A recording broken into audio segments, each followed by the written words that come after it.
Where did you get that scar? The billionaire's voice slices through champagne chatter. Every conversation stops. Crystal glasses freeze midair. Zara Johnson, 25, dark-skinned waitress in a borrowed uniform, stares at Alexander Blackwood, real estate mogul worth $3 billion. I don't remember, sir. Her voice barely whispers.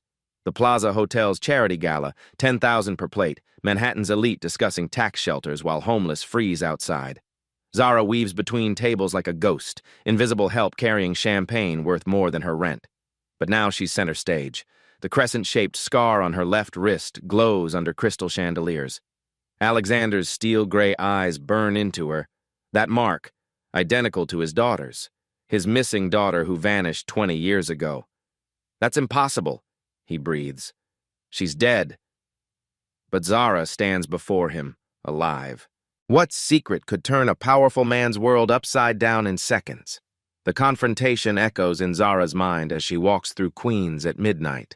Her feet ache in worn sneakers. The billionaire's words haunt her. She's dead. Who was dead? And why did he stare at her scar like he'd seen a ghost? Zara's studio apartment tells her story in snapshots.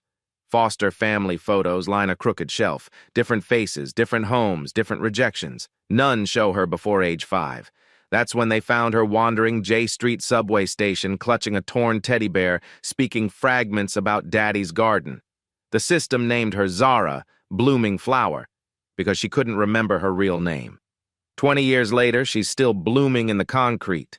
Day shifts at Murphy's Diner, night classes at Hunter College, weekend catering gigs for people who don't see her face, just surviving, like thousands of other black stories lost in New York's shuffle. But tonight feels different. That man's reaction to her scar wasn't random. Zara opens her laptop, searches Alexander Blackwood. Headlines flood her screen. Real estate empire built on affordable housing destruction. Blackwood Industries, gentrification king. The usual rich man ruins neighborhood touching stories. Then she finds it. Billionaire still mourns missing daughter 20 years later. Her breath stops. The article shows a younger Alexander holding a framed photo. A 5-year-old girl with dark curls and bright eyes. And there, on her left wrist, a crescent-shaped scar identical to Zara's. Lily Blackwood. Vanished September 15, 2003. Zara was founded October 12, 2003. The timeline matches perfectly. No, she whispers. But her hands shake as she scrolls through more articles. Every detail fits. The age, the scar, the timing. These aren't coincidences. They're breadcrumbs leading to an impossible truth. Could she be Lily Blackwood? The Foster records sit in a shoebox under her bed. 20 years of bureaucratic lies she's always assumed. Now they feel different, important, dangerous. Mrs. Patterson, her old caseworker, lives in Brooklyn now. Retired, lonely, probably watching late-night TV. Zara finds her number in the white pages. Hello? A gravelly voice answers. Mrs. Patterson? It's Zara Johnson from the system. Silence. Then, child, it's midnight. What's wrong? I need to know where I came from, really came from. Another pause. Some doors shouldn't be opened, honey. Please, I found something about a missing girl. Meet me tomorrow. Prospect Park, noon. And Zara? Be careful who you trust with this. The line goes dead. Zara stares at Lily Blackwood's photo until her eyes burn. Same bone structure, same stubborn chin, even the way she tilts her head matches her own reflection. But if she's Lily Blackwood, why doesn't she remember? Rich kids don't just disappear into foster care. Someone took her, someone erased her. And if that someone discovers she's alive... Her phone buzzes. Unknown number. Stop digging, or join the others who got too close. Zara's blood freezes. She checks her locks, draws the curtains, but sleep doesn't come. Morning arrives gray and threatening. Prospect Park stretches empty except for joggers and dog walkers. Mrs. Patterson sits on their usual bench, feeding pigeons from a paper bag. You always were too curious for your own good, she says without looking up. Tell me the truth. Mrs. Patterson's weathered hands shake as she opens a manila envelope. I kept copies. Illegal, but I knew someday. She slides documents across the bench. Your intake report, medical records, police statements. Zara scans the pages. Found wandering, severe trauma, selective amnesia, no identification. But here's what never made the official file. Mrs. Patterson whispers, producing a photograph. This was in your pocket when they found you. It's a picture of a garden, roses everywhere, a fountain in the center, a massive house in the background, written on the back in a child's handwriting, Daddy's Garden. Zara's hands tremble. She's dreamed of this garden, always thought it was imagination. There's more. Mrs. Patterson glances around nervously. The detective who found you? Rodriguez. She never believed the story, said someone was covering things up. High-level interference. What kind of interference? The kind that makes missing person cases disappear, files get lost, witnesses transfer to other cities, evidence vanishes. Mrs. Patterson stands to leave. Detective Isabella Rodriguez. She's still asking questions. Wait. Child, listen carefully. If you really are that missing girl, powerful people want you gone. They might still want you gone. She presses a business card into Zara's hand. Rodriguez's number. But call her from a burner phone. Trust no one else. As Mrs. Patterson disappears into the crowd, Zara realizes her search for identity might cost her life. But some truths are worth dying for. The burner phone weighs heavy in Zara's pocket as she walks through Spanish Harlem. 3 days since Mrs. Patterson dropped her bombshell. 3 sleepless nights wondering if she's Lily Blackwood or just another lost girl chasing impossible dreams. Detective Isabella Rodriguez agreed to meet at Cafe Luna, a place where real-life stories unfold over strong coffee and weaker hope. Rodriguez looks like she's fought every battle in one half. 45, gray streaks in black hair, eyes that miss nothing. She slides into the booth across from Zara, already studying her face. You have her bone structure, Rodriguez says without introduction. Same stubborn chin. I've been waiting 20 years for this call. You think I'm her, Lily Blackwood? I know you are. Rodriguez opens a worn case file. But knowing and proving are different things, especially when powerful people buried the truth. The file spills across the table like confessions. Crime scene photos, witness statements, evidence logs, all stamped with dates from September 2003. Lily disappeared during her birthday party. 50 guests, but nobody saw anything useful. Rodriguez's finger traces through testimonies. Except David Miller. Who's David Miller? Groundskeeper, handyman, the last person to see Lily alive. Rodriguez pulls out a mugshot. Small-time criminal with expensive habits. Worked for the Blackwoods 6 months before Lily vanished. David Miller stares back from the photo. Weathered face, cold eyes, the look of someone who'd sell his soul for the right price. His story changed 3 times. First, Lily was playing alone in the garden. Then claimed she was with other kids. Finally insisted he never saw her that day. Rodriguez leans forward. You know what I think? I think David Miller knows exactly what happened to that little girl. Zara studies crime scene photos of the Blackwood estate. Massive gardens, fountain centerpieces, roses everywhere. It matches her childhood drawing perfectly. The same stone pathways, identical rose trellises, even the ornate fountain with its dancing cherubs. Where's Miller now? That's where it gets interesting. Rodriguez produces bank statements. 2 months before Lily disappeared, the Blackwood accountant found irregularities. Someone was skimming money. Small amounts, but consistent.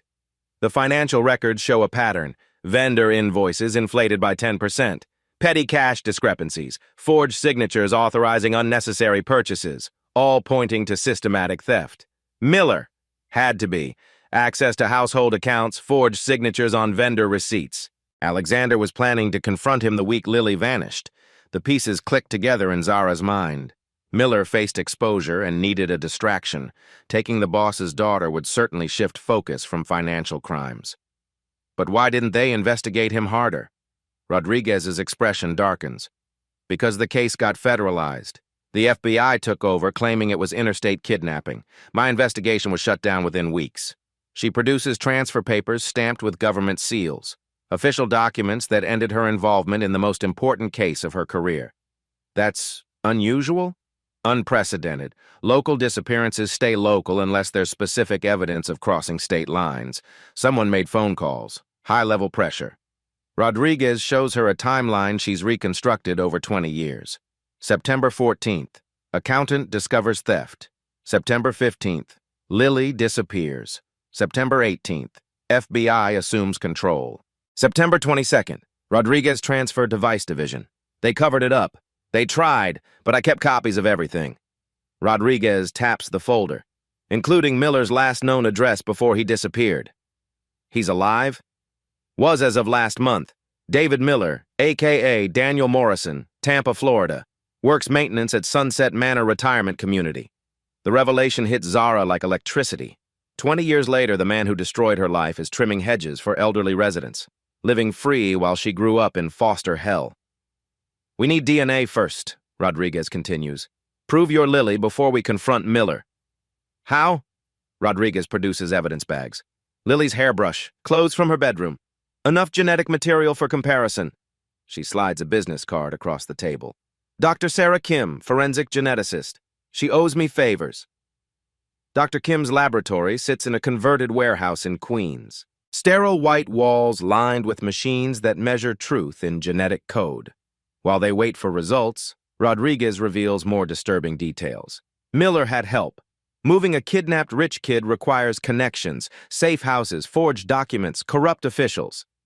She shows Zara a network chart she's been building for decades. Names connected by red string like a conspiracy theorist's nightmare. Social workers, judges, placement officers, all linked to suspicious adoptions and missing children cases. You think there's an organized network? I know there is. Miller was small-time muscle. Someone bigger orchestrated Lily's disappearance. 3 days later, Dr. Kim calls with results that change everything. 99.7% match, she reports. Zara Johnson is definitely Lily Blackwood. The words hit harder than expected. 20 years of wondering answered in a single phone call, but euphoria fades quickly. If she's Lily Blackwood, that means David Miller kidnapped her, sold her, covered his tracks while her father mourned. There's more, Dr. Kim continues. The DNA shows markers suggesting trauma-induced memory suppression. Chemical intervention, possibly rohypnol or similar compounds. They drugged me? To erase memories before placing you in the system. Professional job. Someone wanted you to forget your previous life completely. Rodriguez meets her that evening at Brooklyn Bridge Park. Manhattan's lights twinkle like false promises across dark water. Now we go to Florida, Rodriguez explains. Confront Miller with DNA evidence. Force him to confess. But Rodriguez has been digging deeper. Miller's financial records show monthly money orders sent to a Brooklyn P.O. box. $500, same date every month for 20 years. Hush money, Rodriguez explains. Either Miller's paying someone to keep quiet or someone's paying him. Either way, it proves this conspiracy didn't end with your placement. They booked flights to Tampa that night. As Zara packs her few belongings, she finds the childhood drawing of Daddy's garden. 20 years later, she's finally going home. But first, she needs answers from the man who stole her life. The plane takes off through storm clouds. Below, New York shrinks to scattered lights. Somewhere in those lights, Alexander Blackwood continues his 20-year search for a daughter who's flying toward the truth. As they descend through Florida sunshine, neither woman notices the man photographing them from across the terminal, or the encrypted message he sends, "They found Miller. Activate contingency." 20 years of silence is about to explode into the open, but some secrets have guardians willing to kill to keep them buried, and Zara's journey for truth has painted a target on her back. Tampa's humidity hits like a wall of betrayal. Sunset Manor Retirement Community sprawls across manicured lawns, hiding monsters behind rose gardens and shuffleboard courts. Zara's heart pounds as they approach the maintenance office. 20 years of stolen memories are about to collide with the man who erased them. David Miller looks smaller than his mugshot. 60 now, gray-haired, wearing a uniform that screams harmless maintenance worker. But Zara sees the calculating eyes that destroyed her childhood. Detective Rodriguez badges her way past the receptionist. "Daniel Morrison, we need to talk." Miller's coffee cup crashes to the floor when he sees Rodriguez. His face drains white, then flushes red. Panic and recognition war across his weathered features. "Detective Rodriguez," he stammers. I heard you retired." "Some cases never retire, David. Or should I call you Daniel?"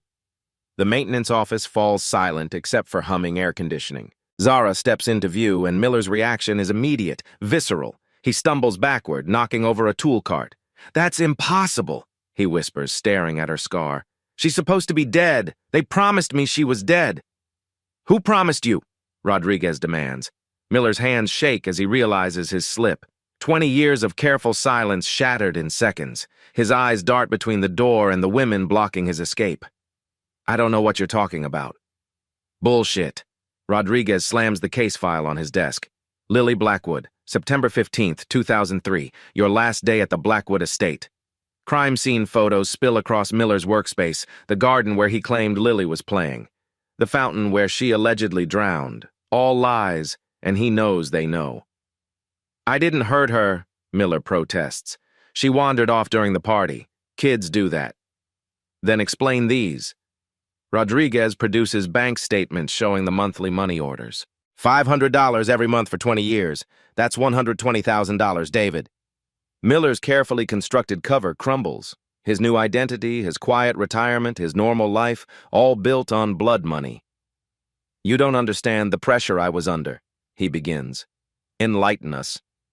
Miller glances at Zara again, studying her face like he's seeing a ghost. You really don't remember, do you? Rosa did her job well. Who's Rosa? My sister, Rosa Miller. The name falls like a confession. She ran a network, placement services for families who couldn't adopt through official channels. The truth starts unraveling. Rosa Miller operated a shadow adoption network in Brooklyn. Undocumented families willing to pay for children and false papers, a market where stolen kids became commodities. You sold me, Zara whispers. You sold a 5-year-old girl. It wasn't supposed to be permanent, Miller's voice cracks. Rosa said you go to a good family. Better than staying with Alexander after... After what? Miller stops himself, but Rodriguez presses harder. After what, David? After the investigation. Alexander was getting too close to the money I took. If he found out about the embezzlement... Miller's confession spills like poison. I needed time to disappear. Taking Lily was supposed to distract him, buy me a few days. But it went wrong. Rosa was supposed to hide her for a week, then arrange an anonymous return, make it look like a random kidnapping. Miller's voice breaks. But when I came back for her, Rosa said the placement was permanent, said Lily had been moved to a family that needed her more. The casual cruelty of it hits Zara like physical blows. She wasn't kidnapped for ransom or revenge. She was collateral damage in a petty theft scheme. Where was I during this week? Miller's eyes fill with genuine remorse. Rosa had safe houses, places to hold children between placements. But some of the families... He swallows hard. They weren't good people, Zara. When I realized what Rosa was really doing, I tried to get you back. You're lying. Check the money orders. They weren't payments to keep Rosa quiet. They were payments to find you. Miller pulls out a worn notebook. 20 years of addresses, phone calls, private investigators. I've been looking for you almost as long as your father. The notebook contains pages of meticulous records, names, addresses, dead-end leads, a man's futile attempt to undo the worst mistake of his life. But Rosa died 5 years ago and her network scattered. I lost track of where you ended up. Miller looks at Zara with desperate hope. Are you okay? Did they treat you well? The question hangs in the air like a slap. 20 years of foster homes, abuse, neglect, aging out of the system with nothing. Zara's okay in the way survivors are okay, scarred but breathing. I'm alive, she says simply. Rodriguez has been recording everything on her phone. Miller's confession, his admission of kidnapping, his knowledge of the trafficking network. Enough evidence to put him away for life. There's more, Rodriguez presses. Who federalized the case? Who shut down my investigation? Miller's face goes pale again. I can't tell you that. They'll kill me. They? Rosa's partners, the people who really run this thing. Miller looks around nervously. Rosa was middle management. The real power comes from people you can't touch. Try me. Judges, politicians, rich families who pay for children like they're buying cars. Miller's voice drops to a whisper. Alexander Blackwood wasn't the only target. They've been doing this for decades. The scope of the conspiracy becomes clear. Not just one kidnapped child, but hundreds. A systematic network trafficking children to wealthy buyers while corrupting the system meant to protect them. Names, David. I need names. But Miller shakes his head. You have no idea what you're walking into. Some secrets have bodyguards. As if summoned by his words, Miller's phone buzzes. Unknown number. He stares at the screen like it's a death sentence. Don't answer it, Rodriguez warns. Miller's hands shake as he reads the text message. We know where you are. Clean this up, or we will. It's too late, Miller whispers. They already know you're here. Through the office window, Zara spots two men in dark suits approaching the building. They move with the precision of professionals, scanning exits and positioning themselves strategically. Back door, Rodriguez hisses. Now. But Miller grabs Zara's arm. Listen to me. Whatever happens, don't trust anyone in the system. Judges, FBI, social workers, they're all compromised. The only way to expose this is through the media. Who runs it? Who's at the top? Miller's eyes fill with terror as heavy footsteps echo in the hallway outside. Richmond Sterling, lawyer in D.C. He's been placing children with powerful clients for 30 years. The office door explodes open. Two armed men in tactical gear flood in, weapons drawn. David Miller, the leader announces. You're coming with us. As gunfire erupts in the retirement home, Zara realizes her search for identity has uncovered a conspiracy that reaches the highest levels of power, and they'll kill anyone who threatens to expose it. Gunfire shatters the Florida afternoon. Elderly residents scream as tactical teams storm Sunset Manor. Rodriguez shoves Zara behind an overturned desk while bullets punch through drywall. This way! Miller yanks open a maintenance tunnel hidden behind filing cabinets. Emergency exit! They crawl through dusty darkness as chaos erupts above. Rodriguez's police training kicks in. She counts muzzle flashes, estimates shooter positions, plans their escape route. Behind them, heavy boots pound across the maintenance office floor. Why are you helping us? Zara gasps, her knees scraping against concrete. Because I've been running from these people for 20 years, Miller pants. Maybe it's time to stop running. The tunnel stretches endlessly through the building's foundation. Pipes drip overhead, and electrical conduits snake along grimy walls. The sound of pursuit echoes behind them. Shouted orders, radio chatter, systematic room-by-room searches.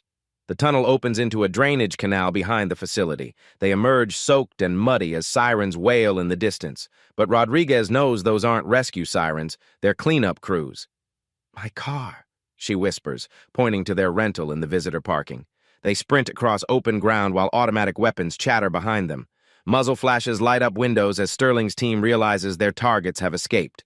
The car engine roars to life just as black SUVs screech around the building. Drive! Miller shouts. Rodriguez floors it onto Highway 75, weaving through afternoon traffic. In the rearview mirror, 3 SUVs give chase. Professional drivers, military precision, unlimited resources. The speedometer climbs past 90 as they race through suburban sprawl. They're hurting us, Rodriguez realizes. The pursuit vehicles aren't trying to catch them.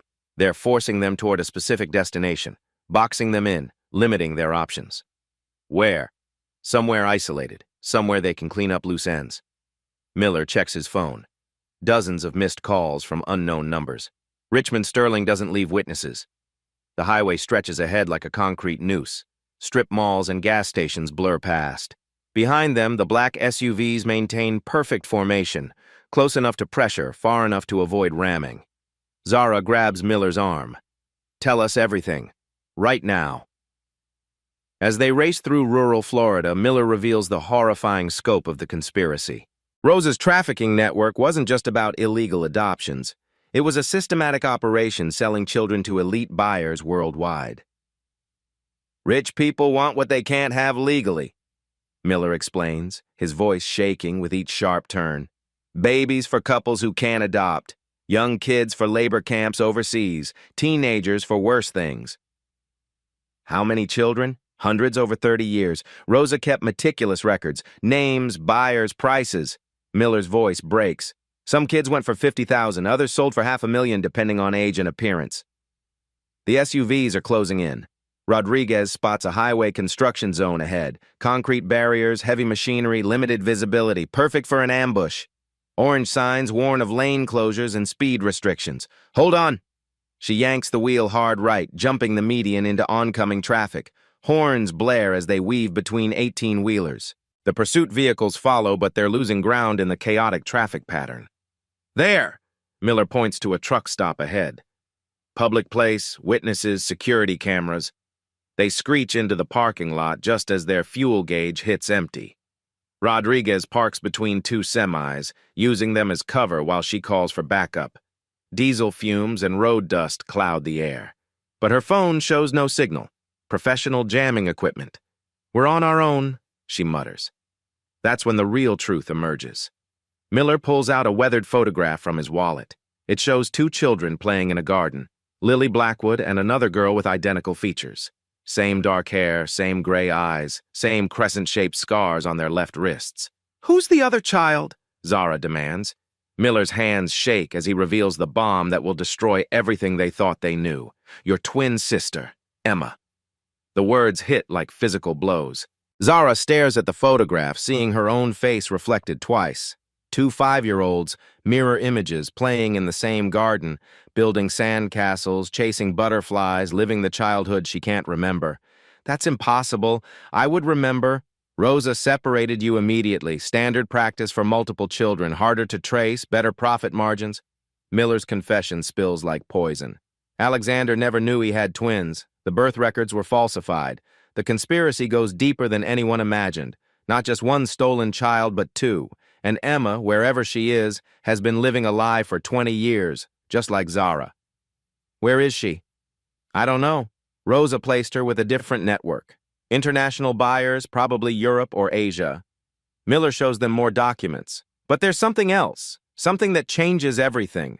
He produces medical records from Lily's birth. Hospital documentation that proves the twins weren't just Alexander Blackwood's daughters, they were the key to a massive inheritance fraud.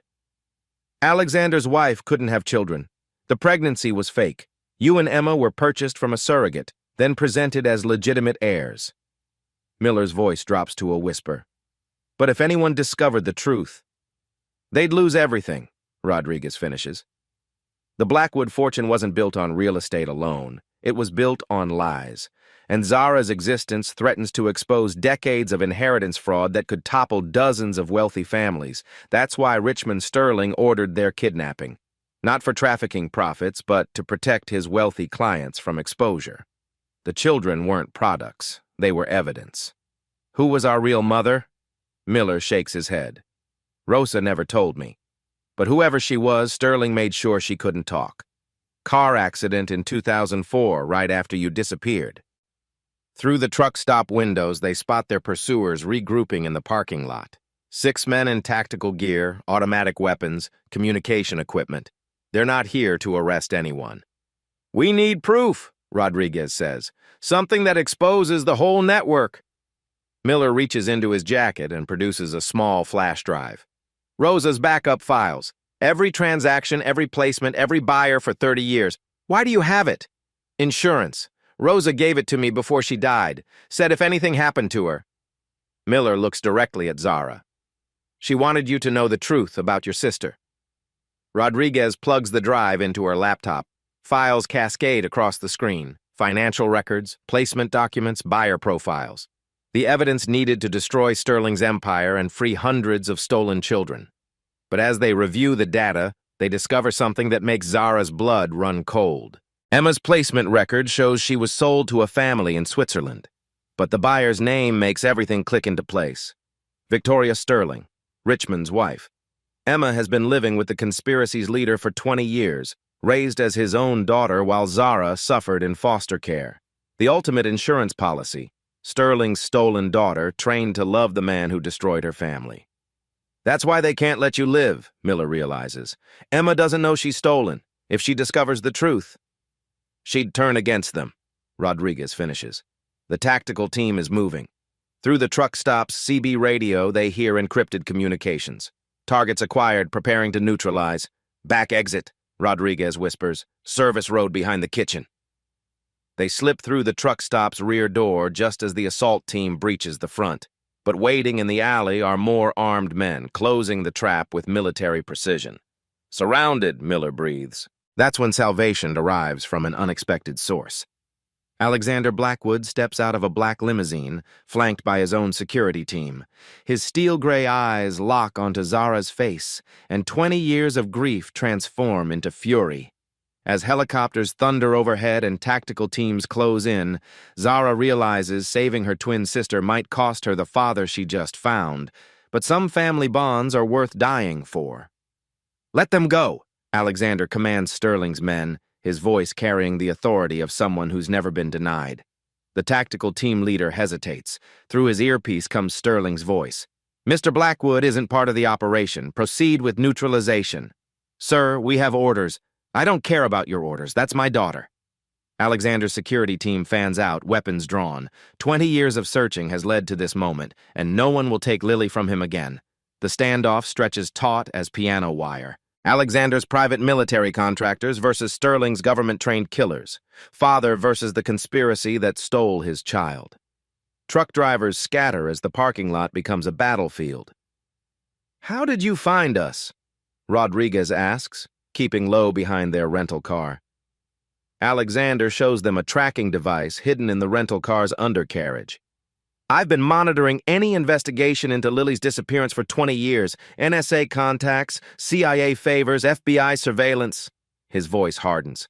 "When you accessed those old case files, it triggered alerts across 3 federal agencies." "You know about the conspiracy?" "I suspected.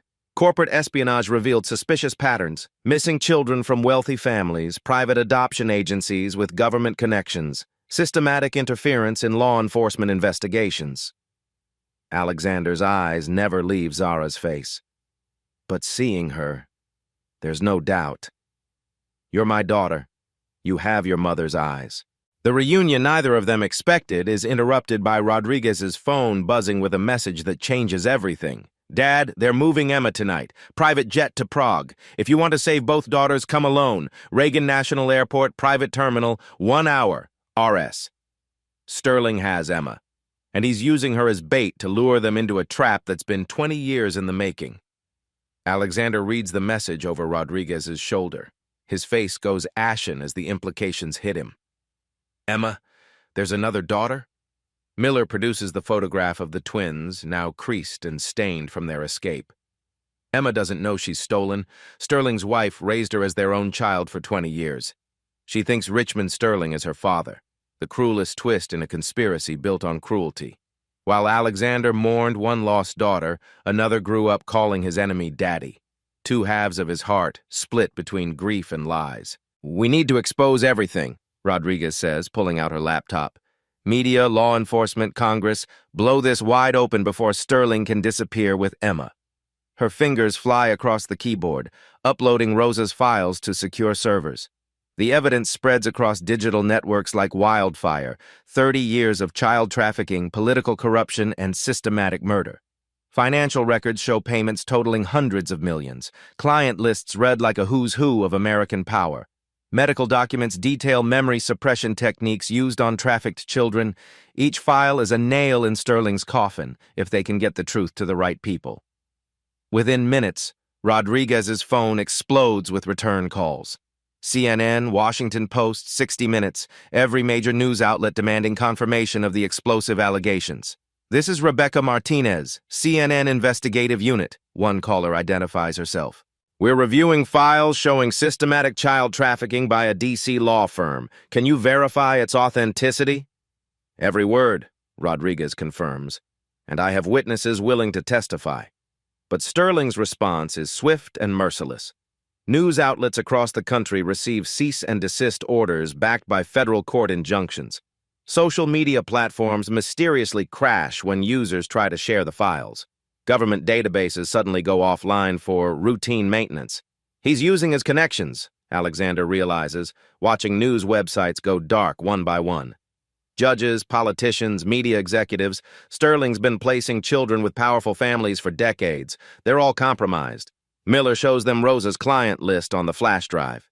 Names that make headlines, faces that grace magazine covers. The shadow network of compromised officials whose careers depend on keeping Sterling's secrets buried.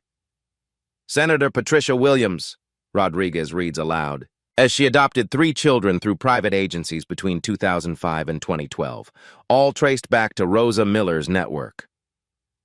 Judge Harold Morrison, 2 adoptions from Sterling's agencies, both children from families who were investigating government corruption.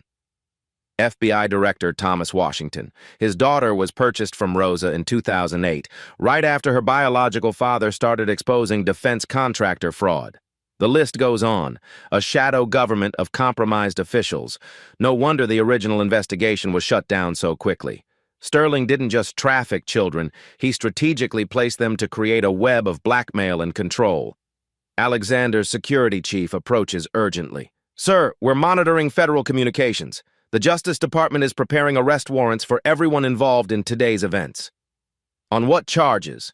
"Terrorism, kidnapping, conspiracy against the United States." "Sterling's people are claiming you're running a child trafficking ring to discredit legitimate adoption agencies.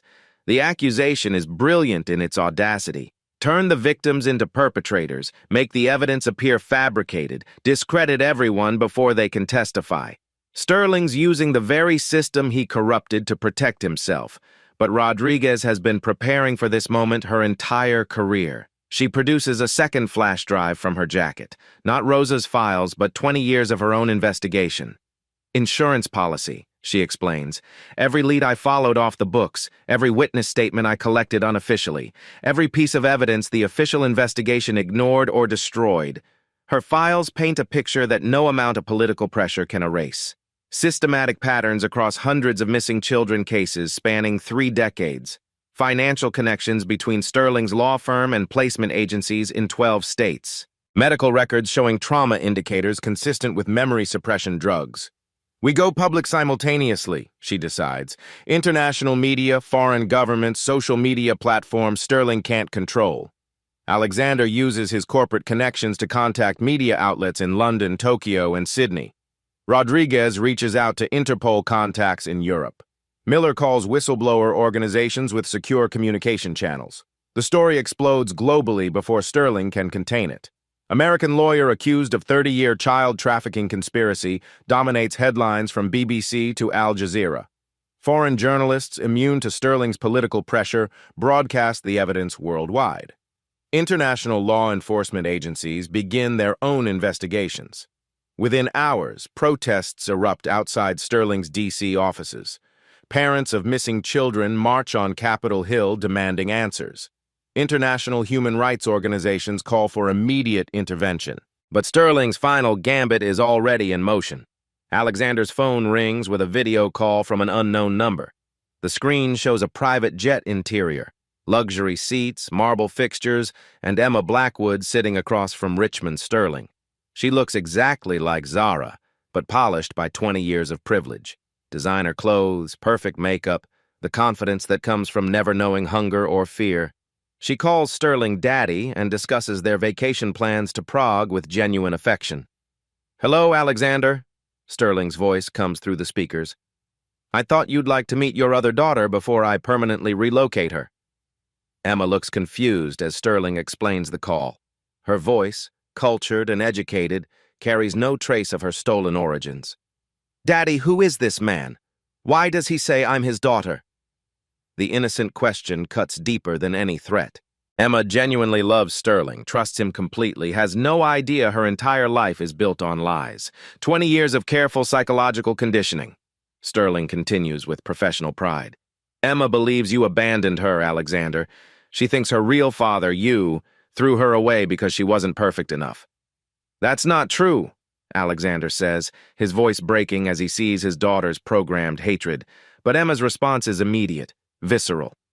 "Daddy told me about you, how you threw me away when I was 5, how you never wanted me because I reminded you of my mother's death." As Sterling's jet prepares for takeoff, Zara realizes her sister is carrying the key to exposing the entire conspiracy. If they can reach her before she disappears forever into a world where truth becomes buried under 20 years of carefully constructed lies. "The plane leaves in 30 minutes, Sterling announces through the video call. "By tomorrow, Emma will be living in a country with no extradition treaties. You'll never see either daughter again." Alexander stares at Emma's face on the screen, his daughter brainwashed into loving her kidnapper. 20 years of lies have poisoned her mind against the father who never stopped searching. "Unless," he asks, though he already knows the price. "Unless you come alone, trade yourself for Emma, one father's life for both daughters' freedom." Sterling's smile is practiced, predatory. "Reagan National, Private Terminal 7. You have 45 minutes. The ultimatum hangs in the air like a death sentence. But before Alexander can respond, Zara grabs the phone. "Emma," she calls out, "look at your left wrist!" Emma glances down automatically.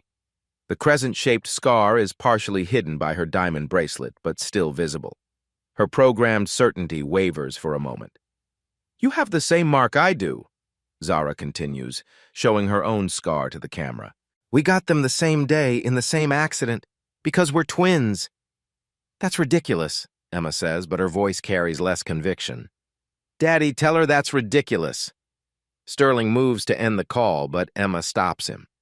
Something in Zara's voice, her face, the identical scar, seeds of doubt are taking root. "Emma, do you remember anything from before you were 5? Zara presses. "Dreams about a garden, a fountain, a man singing lullabies?" Emma's face goes pale. "How could you know about—" She stops herself, looking at Sterling for explanation. "Childhood fantasies," Sterling says quickly. "Nothing more." But Emma's hand moves unconsciously to the gold necklace around her throat, the same necklace mentioned in Rose's files, kept with each twin to maintain their connection. "The necklace has an inscription," Zara says, reading from the documents. "2 hearts, 1 soul. Our mother's words."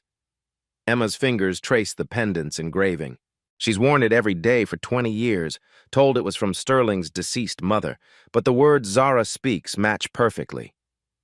"You're lying," Emma whispers, but tears are forming in her eyes. "Emma, sweetheart," Alexander's voice breaks through her confusion. "I sang you to sleep every night until you were 5. Your favorite song was Somewhere Over the Rainbow. You always asked for the verse about bluebirds." Emma's composure cracks completely. Those memories, dismissed as fantasies, flood back with devastating clarity. A loving father, a safe home, a life before Sterling. "No," she sobs. "That's not possible. Daddy saved me. You threw me away." But the evidence is overwhelming. The scars, the necklace, the buried memories. Everything Sterling told her was a lie. Sterling realizes he's losing control of his psychological masterpiece. "Emma, don't listen to them. They're trying to confuse you." "Then explain the scar," Emma demands, her voice strengthening. "Explain how she knows about my dreams. Explain why I remember singing about bluebirds." Sterling's mask finally slips. "Because you're both valuable commodities, and sometimes commodities need to be relocated for market efficiency." The cold, clinical language destroys 20 years of fake paternal love. Emma sees him clearly for the first time, not a loving father, but a criminal who stole her childhood. "You monster," she breathes. Sterling's patience evaporates. He signals to his security team, and Emma is roughly restrained in her seat. The private jet's engines begin spinning up for immediate departure. "Time's up, Alexander. Come alone or lose both daughters forever." But Alexander has been planning his own operation. His security team isn't just protecting, they're positioning for assault. Private military contractors with government connections, specialized in hostage extraction. "Rodriguez, take Miller and Zara to FBI headquarters," Alexander orders. "Make sure the evidence reaches the right people." "Where are you going?" "To get my other daughter." The race to Reagan National Airport becomes a high-speed chase through D.C. traffic. Alexander's convoy of black SUVs weaves between cars while Sterling's jet taxis toward the runway. But Alexander's corporate empire includes defense contractors with military-grade surveillance equipment. Satellites track Sterling's jet while electronic warfare specialists jam his communications. "Sir, we've locked onto their aircraft transponder," his security chief reports, "and we've identified their flight plan, Prague, with fuel stops in Iceland and Germany. Ground them? Working on it. The FAA is routing emergency traffic to block their takeoff window." Sterling's jet reaches the runway just as air traffic control orders an indefinite hold. Alexander's vehicles surround the aircraft before it can taxi into position. Through bulletproof glass, Emma watches her real father approach. 20 years of brainwashing war with emerging memories of genuine love. She sees Alexander's tears, his desperate hope, his willingness to trade his life for hers. "Emma," Sterling hisses, "remember what I taught you about these people. They abandoned you once." But Emma's hand closes around her necklace, the one piece of her real mother Sterling couldn't erase. "You lied to me about everything, didn't you? I protected you, gave you opportunities, education, a better life than you would have had with them." You stole me. Sterling's facade collapses completely. You were merchandise, Emma. High-quality merchandise that commanded premium prices. Your biological father means nothing. The cruel truth liberates Emma from her psychological chains. She stands up in the jet's aisle, no longer the compliant daughter, but a woman discovering her own strength. I want to go home, she says simply. Sterling draws a pistol from his jacket. That's not your choice to make. But Emma surprises everyone, including herself. 20 years of martial arts training, riding lessons, and private tutoring have made her stronger than Sterling realized. She kicks the gun from his hand and runs toward the aircraft door. Alexander's team breaches the jet simultaneously. Sterling finds himself surrounded by professional soldiers while Emma collapses into her father's arms for the first time in 20 years. I remembered, she whispers. The garden, the songs, your voice reading bedtime stories. I remembered everything.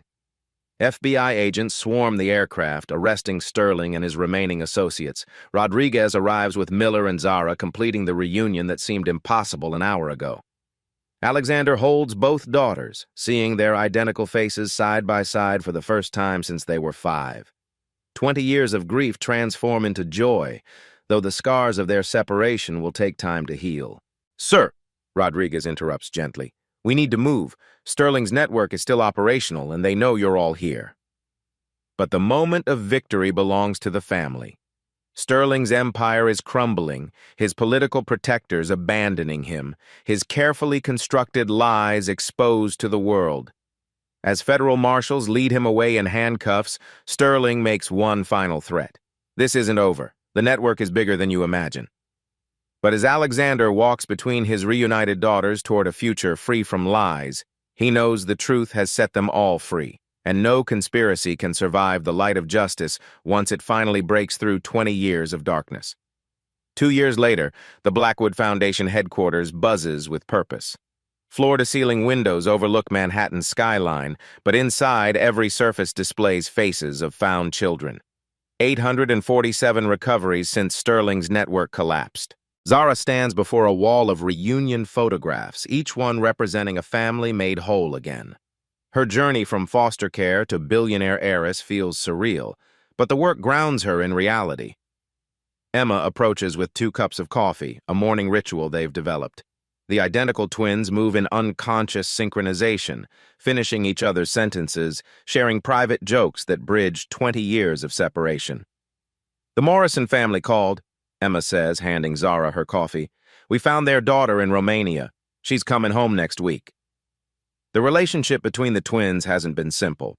Emma struggled with guilt over her privileged upbringing while Zara survived foster care. Therapy sessions helped them understand neither was responsible for Sterling's crimes. Some days I look at you and see the sister I should have grown up with, Emma admits during one session. Other days I see a stranger I'm learning to love. Zara nods understanding, nods. We lost our childhood together, but we can build our future together. Alexander joins them at the window, grayer now but lighter somehow. The weight of 20 years searching has been replaced by the joy of daily connection with his daughters. Congressional testimony starts in an hour, he reminds them. Final hearings on the Sterling conspiracy. The trials have consumed 2 years. Sterling himself died in federal custody, officially a heart attack, though many suspect his former clients silenced him permanently. But his network's exposure triggered the largest government corruption investigation in American history. 47 officials across 6 states were indicted. The Supreme Court lost 2 justices to resignation scandals. Congress passed the most comprehensive child protection legislation ever written. The Sterling Protection Act requires real-time federal databases for missing children, independent oversight of all adoption agencies, mandatory reporting within 2 hours of disappearance, life sentences for anyone profiting from child trafficking. Emma takes the witness stand first, her transformation from victim to advocate inspiring millions. She describes Sterling's psychological manipulation with clinical precision, helping other survivors recognize similar conditioning. For 20 years, I believe my father abandoned me, she testifies. Sterling used that manufactured trauma to control every aspect of my life. But truth is stronger than lies, and love is stronger than fear. Zara follows, her voice steady as she recounts foster care abuse and the system failures that enabled trafficking. Her testimony sparks nationwide reform of child services. "I survived because I never stopped believing someone was looking for me," she tells Congress. "Today, we ensure no child has to survive alone." The congressional hearing room erupts in applause. Families of missing children fill the gallery, many holding photos of sons and daughters still lost. The Blackwood Foundation has given them hope where none existed before. Outside the Capitol, Zara addresses gathered media with the confidence born from surviving the unthinkable. "2 years ago, I was a waitress who didn't know her real name," she says into a forest of microphones. "Today, I've helped reunite nearly 1,000 families. This transformation is possible because good people refuse to let evil triumph." The press conference became a celebration. Families share touching stories of children found through the Foundation's work. Former Sterling victims speak about reclaiming their identities and rebuilding their lives.